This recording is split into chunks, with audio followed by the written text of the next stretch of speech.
राज़ी नए देरे में अदीब ऐं शाइर मंठार सोलंकी जे जन्म ॾियारे ते तक़रीब कोठाई वई। रिपोर्ट करे रहियो आहे सलीम सोलंकी।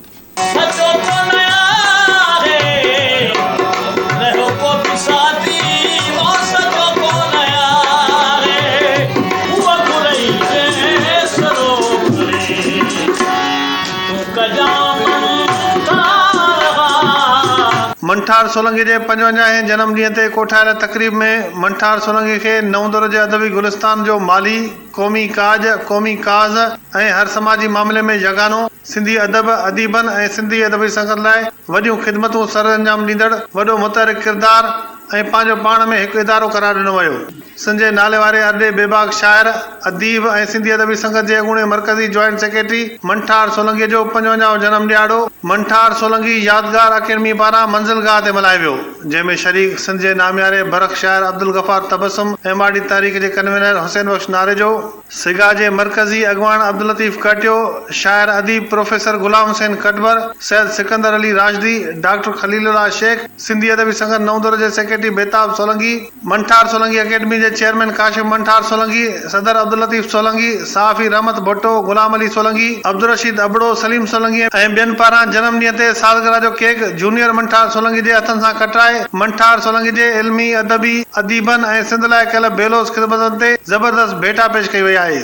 जिते धरती टीवी सां ॻाल्हाईंदे शाइर अदीबन जो चवणो हो त जेको नओं दरे में जेको बि अदबी माहौल जुड़ियो ऐं नशो नुमा थी, उन में मंठार जो वॾो हथ हो, मेन हथ हो।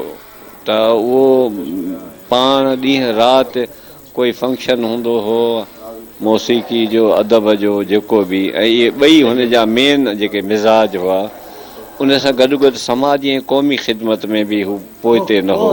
मंठार जो असां खां परे हलियो वञणु, विछड़ी वञणु, उन खां पोइ जेको आहे इन सॼे सरगर्मियुनि खे वॾो धकु लॻो आहे। मंठार सोलंकी अंजुमन हो, हू तवंगर हो, उहो शींहुं हो, उहो मुंहिंजो दोस्त हो, उहो मुंहिंजो दिलबर हो। हिन धरतीअ जो अञा जवानी काथे थियो हो, अञा रिटायर ई न कयो हुयईं, ऐं जवानी में हली वियो जीअं जिब्रान हली वियो।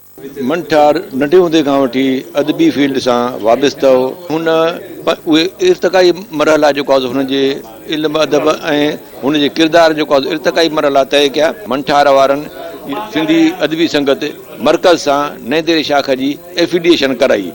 असांखे त अफ़सोस थो लॻे त जंहिं हिकु अधु माण्हुनि सिंधी अदबी संगत सिंध जे ते PhD कई आहे, पर उन्हनि अजीब इतफ़ाक़ आहे जो मंठार जे बजाए ॿिए कंहिंजो नालो लिखियो आहे, त उन बुनियाद ते हालांकि हिते इहो बुनियाद विझंदड़ जेको आहे पहिरियों माण्हू ऐं आख़िरी माण्हू मंठार ई हुयो। हिकु तमामु वॾी शख़्सियत हुई ऐं हू हिन वक़्तु असांजे में सत में कोन्हे, गुज़ारे अमोला हुनखे जन्नत में जाइ ॾिनो। मंठार सोलंकी जो ॿाराणी शाइरी ते आउं बि जेकर पढ़णु वञा ऐं शाइरीअ जो किताब आउं अकेलो राउंड में छपजी पधरा थी चुका आहिनि, जिते संदसि 2 किताब छपाईअ वारे मरहले में आहिनि।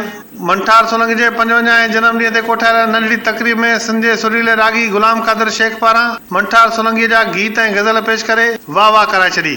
कैमरा टीम सां गॾु सलीम रज़ा सोलंकी, धरती TV, नओं दरो।